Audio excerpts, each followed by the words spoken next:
What up, Facebook, YouTube, Twitter, Vincent Princess, SoundCloud, SoundClick, and all points here. I'm not going to talk about black women in some type of negative fashion today. And I know a lot of people have been coming to my channel because I speak out against the menagerie that is the black female and the things that she is allowing herself to get into. But I wanted to talk to black people, just all together, and basically this subject is about your hair and about your skin. Now, I used to have locks. I used to have locks about 5, 6 years ago, maybe a little more. And I had them twice. And the first time I grew locks, I grew it because I was dating this so-called Afrocentric girl. Turned out that she was just a tramp. uh, you know, just dressed up in Afrocentric gear, big booty, dark skin. I was, I was just awestruck. She was beautiful, though. Oh my gosh, she was beautiful. But, nonetheless, she just turned out to be another hoe. Just crazy.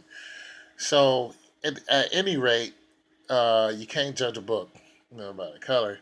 And I said all that to say that because I tried to unite with her as one.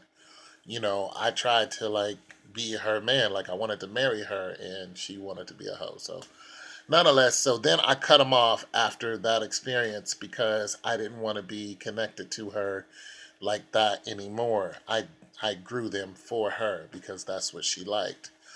And then the second time I did it was right after that. I cut him off, and then I said, it's a new beginning. Women do that all the time. It's unwrapping myself up and all that other garbage. But I was like, it's the new me. So I'm gonna grow locks on my own. So I grew locks on my own, grew them all the way down to here. And the first time they was, down to here, but this time I grew them all the way down to here. Lucky for me, my hair grows fast. But all the way down to here, I had them nice and neat. But everywhere I went, the police would surround me and uh, pretty much, just drag me out of my car and go through my car. They thought it was a drug dealer. They would follow me. I remember once I was in Indianapolis and they waited till I came out of Target. They saw me go into Target. Waited till I got out of my truck, came out of Target, and whoop, right there. And they were watching me the whole time. And surround 5 cops around me. The dog went and got the dog, searched my car illegally, everything, just made up lies, just to search my car. And because they thought I was a drug dealer. And then I was in another state. Same thing happened. Surrounded all of a sudden.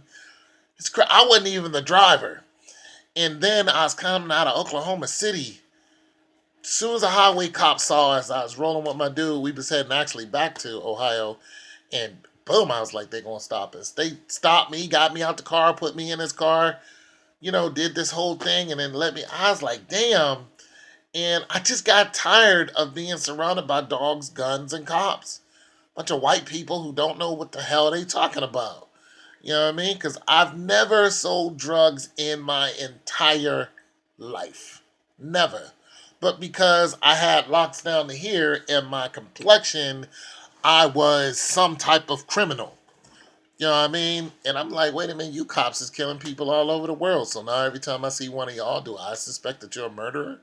Like, flip that around. You know what I'm saying? So, nonetheless, I've had some adverse reactions to having locks and being a dark skin man. And I'm just intimidating the people anyway. When they see me, they automatically get intimidated. Black man, black woman, white woman, they hate my complexion. They see me, they catch fright. And I'm not sure why, but I am 6'2", 260. But this has been happening all my life. You know what I'm saying? But as an adult, I'm not a small person. You know what I'm saying? So I guess the bigger I've gotten, just the more intimidating I am. And then dudes like want to fight you. They just come out of nowhere. You walk into a nice establishment, people want to fight you. I remember I was ordering some Chinese food, was sitting with this young lady, and the Chinese lady was like banging her fist, like trying to take our order, like she was ready to fight. So I obviously have some type of competitive spirit about me that transfers on to other people. When they see me, they want to compete with me in some type of way. I mean, it's been happening all my life. But having locks escalates that. So I said all that to say this. Uh, I'm not gonna grow locks. This is probably about as much as I'm gonna do, and I'm just playing around with it. I just didn't feel like cutting off my hair, so I started messing around and just twisting it up because I'm at home a lot, and I just wanted to, So I don't know. I might let it grow out a little bit more, and then I'll probably cut it off for my own safety. Now that's a damn shame. For my own safety, I have to keep my hair low for my safety because they'll cops will just roll up and they'll shoot you now, and then they'll ask questions later, and then they'll make up a lie and say, "Hey, well, he looked like he had something in his pocket." Yeah, I have a phone and a wallet, some car keys. You know what I'm saying? My Medicaid card. That's dangerous to you. Medicaid card is dangerous. You know what I'm saying? But for my own safety, I can't be free to just have my hair the way I want to. I can't do it because no matter where I go, I will get stopped and I will be looking down the barrel of a 40 cal. They'll, I'm, man, they will call the police. Like the police will call the police to call more police. Next thing you know, you're surrounded by a bunch of cars. That's happened to me one time too many. And there's nothing you can do about it. If you got a gun, they'll kill you. If you don't got a gun, they'll kill you. Nowadays, they're just allowed to kill you. Nobody cares about black people being killed. And please don't say Black Lives Matter cares, because Black Lives Matter is not for black men. Black Lives Matter is for the LGBT community. So there's that. It's not for black men. It isn't. Uh, so, nonetheless, and one more story. What else was I gonna say? Oh, I had another example where I was gonna talk about how the hair makes a difference in the way, but it just doesn't matter. I'm just intimidating to people, and the more hair I have, the more intimidating I am. Like I wish I was some type of like senators. I wish I was protected some kind of way. Even by like the holy power. Like if I had just a bunch of holy power to just like, if a cop came at me, I could just do like Isaiah did and just like, if I be a man of God, I'm not coming with you, and just burn their ass to fire if they're trying to kill me. Like, not unless they're talking to me like the other group did in to Isaiah. There was two groups of men, 50 in each group, that came up to Isaiah and said, "Hey, the king wants to see you. You're coming with us now." And he said, "If I be a man of God, I'm not coming with you." And they burnt to a cinder right in front of him, and he went on about his day. Then another group came out, and the captain said, "Hey, you're coming with us." He said, "If I be a man of God, I'm not coming with you."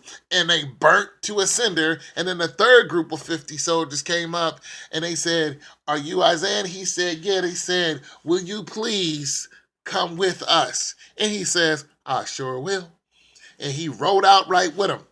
Now, could you imagine a black man that powerful? Could you imagine that? You could wear your hair any kind of way you want to. You know what I'm saying? You could do what you want to do as long as it's ordained by God. Like I'm doing the will of the Father. You better get on out my face. The Father told me to wear my hair like this.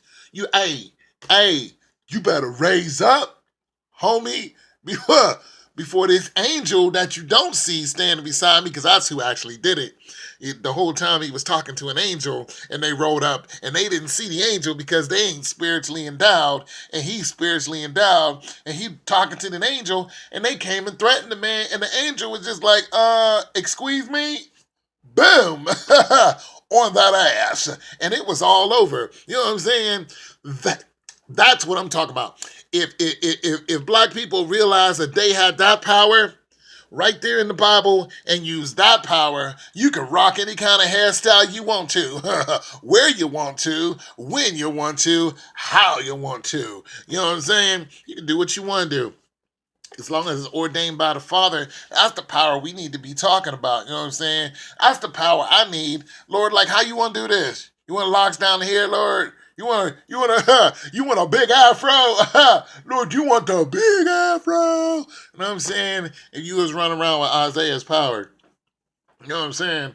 Holy angel standing right beside him. You talking to the angel too. You looking at him face to face, and you talking to him. Like anytime in the Bible, when somebody is talking to an angel, or when the angel is first introduced, they're always afraid. That's how they knew it was an angel. They're always afraid. They're just like, oh snap, like it's about to go down. You know what I'm saying? In the Bible days, the angel showed up all the time, like in the pool of Bethesda. You know, the angel would come down and stir up the pool of Bethesda. The first one who had leprosy or any sickness who jumped in the water was cured of every sickness for the rest of their life. They could not get sick. You know what I'm saying? Like, just imagine if you was talking to your guardian angel and 5-0 rolled up with ill intentions. I ain't talking about all the police. I'm talking about the ones with ill intentions rolled up talking about something. Show me your ID. You'd be like, I will not. I have not committed a crime.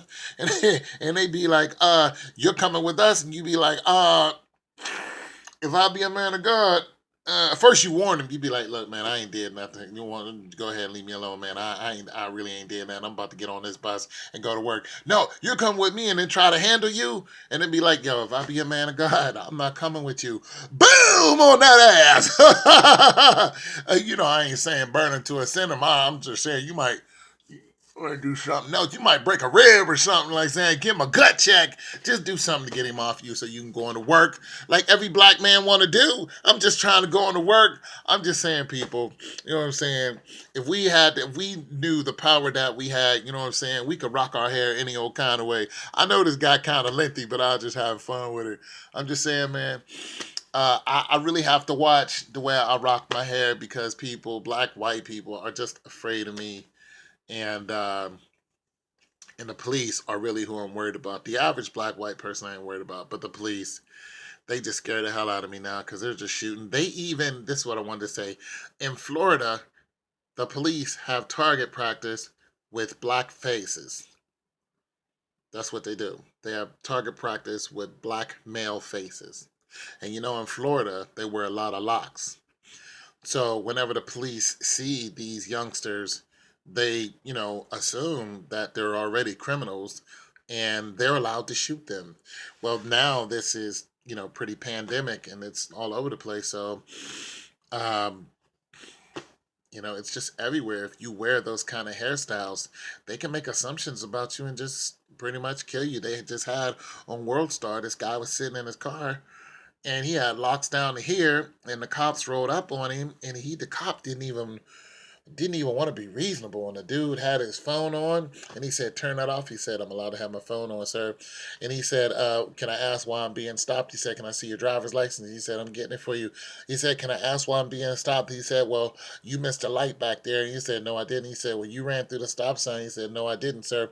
He said, well, you missed the turn signal. He said, no, I did not, sir. He said, get out the car.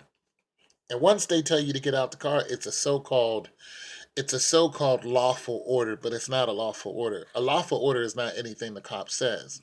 I know I'm covering a lot here, but the point is when they tell you get out the car and you refuse, they pretty much come in the car after you. Then they arrest you, take away your car, and it costs you thousands of dollars.